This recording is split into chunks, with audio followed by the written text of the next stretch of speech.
एक तो सिरा होता है जल रागी और एक होता है जल विरागी। अब अपन ने देखा था जो सोडियम आयन होता है वो पॉजिटिव सिरा होता है और वो जल रागी होता है, ये जल रागी होता है, अर्थात ये जल से आकर्षित होता है। और एक होता है जल विरागी सिरा, ये पूंछ, जो पूंछ होती है वो जल विरागी होती है, अर्थात वो जल के कांटेक्ट में आते ही जल से दूर भागती है, ये जल विरागी होगी। और जो जल विरागी भाग होता है वो ही इमल्सन अर्थात मिसेल कण का निर्माण करता है तेल की बूंद के साथ या फिर कुछ गंदगी के साथ। यही मेल के साथ जल विरागी सिरा ही जुड़ता है और मेल के साथ बाहर निकल जाता है। साबुन के दो सिरे होते हैं, जल विरागी और जल रागी। जल विरोधी सिरा होता है वो कपड़ों में लगी मेल के साथ चिपक जाता है, अर्थात इमल्सन उसके साथ बना लेता है, परंतु जल रागी सिरा होता है वो जल के अणुओं से चिपक जाता है।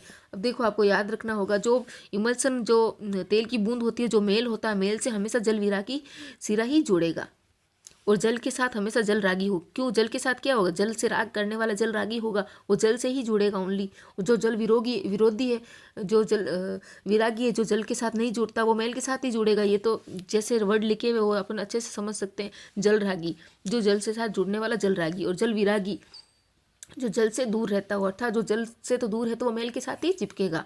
जल विरागी होगा वो मेल से चिपकेगा अर्थात इमल्सन बनाएगा, और जो जल रागी होता है वो जल से साथ चिपक जाता है। और जो सोडियम आयन होता है वो जल रागी होता है, और जो हाइड्रोकार्बनिक की पूंछ होती है वो माइनस होती है और जल विरागी होती है।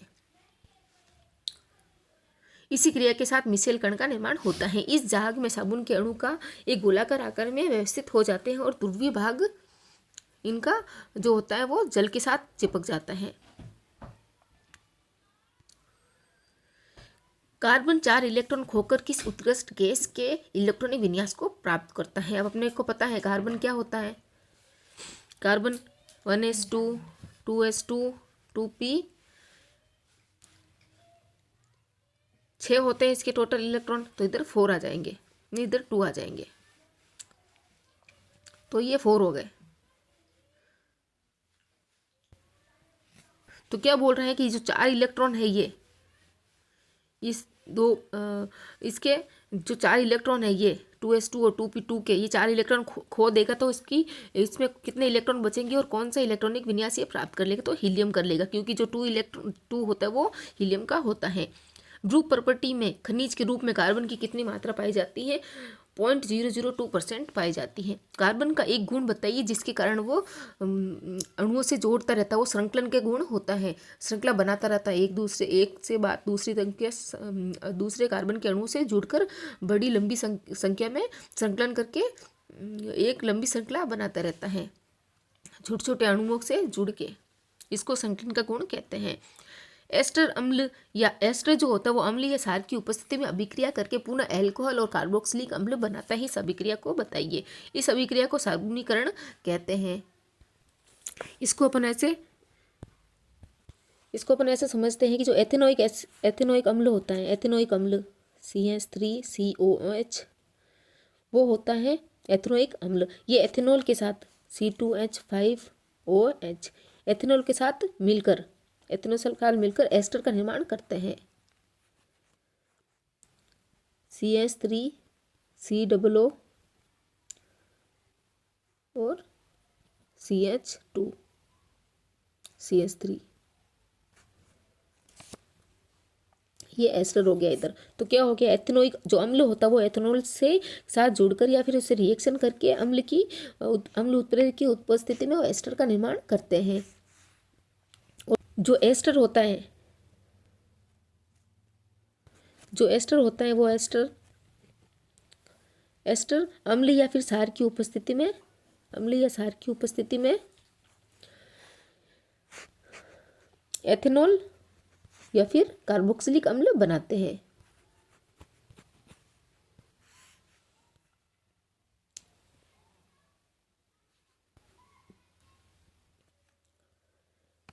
इस प्रोसेस को अपन साबुनीकरण प्रोसेस कहते हैं। मिसेल के किस सिरे को आयनिक सिरा कहा जाता है? अब देखो आयनिक सिरा, आयनिक मतलब जो जल में घुलने वाले होते हैं उनको आयनिक भाग या फिर आयनिक तत्व कहते हैं। और जो आयनिक तत्व होते हैं वो उनके आयनिक बंध होते हैं, या फिर जो आयनिक बंध रखते हैं उनको आयनिक तत्व कहते हैं। और इनकी गलनांक और क्वथनांक बहुत ही हाई होता है, ये बहुत ही मजबूत बंध से जुड़े हुए रहते हैं। जो आयनिक है इसका मतलब जल रागी कौन सा था, सोडियम आयन पॉजिटिव। और जो जल रागी होता है वो हमेशा जल के साथ ही जुड़ेगा, और जो जल विरागी होगा वो इमल्सन के उसके साथ तेल के कण के साथ। एल्केन में बनने वाले अबंध का नाम बताइए, एकल बंध। मैंने आपको बताया था एल्केन में एकल बंध होता है, एल्कीन में डबल, और काइन में एल्काइन में ट्रिपल। और ये दोनों असंतृप्त होता है, ये संतृप्त होता है। सामान्य एल्कोहल को किस भाषा में किस नाम से जाना जाता है, एथेनॉल। एथेनॉल और एथेनोइक अम्ल की आपसी रिएक्शन से बनने वाले पदार्थ का नाम बताइए जिसका उपयोग एक कारक के रूप में किया जाता है।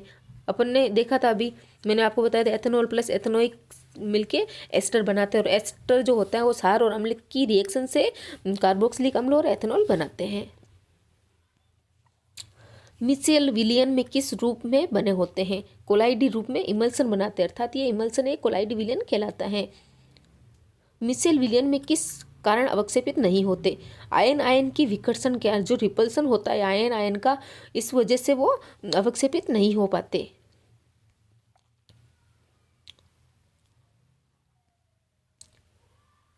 क्या कारण है कि साबुन का घोल आपस में बादल जैसा दिखता है, साबुन के मिसेल प्रकाश को प्रकीर्णित कर देते हैं, इसीलिए वो साबुन का घोल होता है वो बादल की जैसे दिखाई देता प्रकीर्णन के प्रभाव से। अपमार्जक क्या होता है, ये लंबी कार्बोक्सिलिक अम्ल की श्रृंखलाएं होती हैं जो अमोनियम और सल्फोनेट लवण की बनी हुई होती हैं। जो डिटर्जेंट होता है वो कठोर जल के साथ आसानी से क्रिया कर लेता है और मिसेल कण का निर्माण कर गंदगी को बाहर निकालता है। अपमार्जक कठोर जल में उपस्थित कैल्शियम और मैग्नीशियम आयनों के साथ अघुलनशील पदार्थ क्यों नहीं बनाता, क्योंकि जो अपमार्जक होते हैं वो अमोनियम या फिर सल्फोनेट लवण से मिलकर बना हुआ होते हैं। एथेनोइक अम्ल कार्बोनेट और हाइड्रोजन कार्बोनेट के साथ रिएक्शन करके क्या बनाते हैं, अपने को पता है लवण बनाते हैं और कार्बन डाइऑक्साइड और जल निकलता है।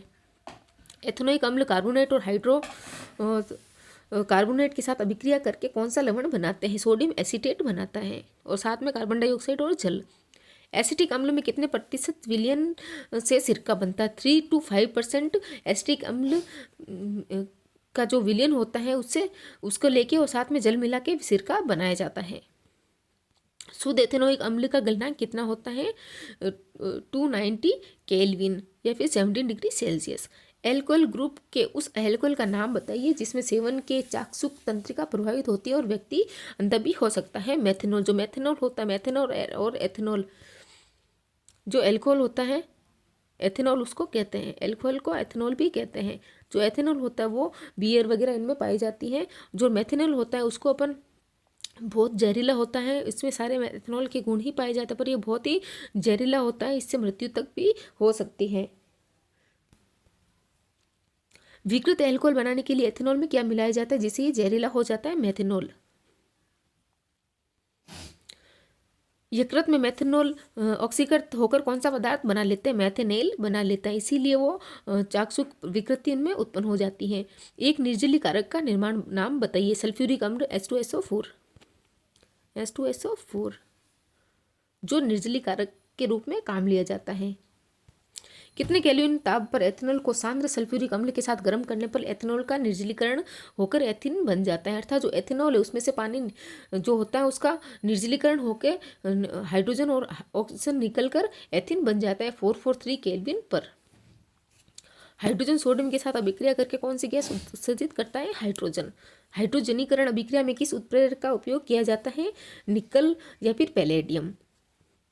जो अपन हाइड्रोजनीकरण का रिएक्शन पढ़ी थी कि जो भी एल्केन होता है उसको एल्कीन में बदला जाता है हाइड्रोजन की उपस्थिति में, तो जो उत्प्रेरक क्या काम में लिया जाता है, निकल या फिर पैलेडियम।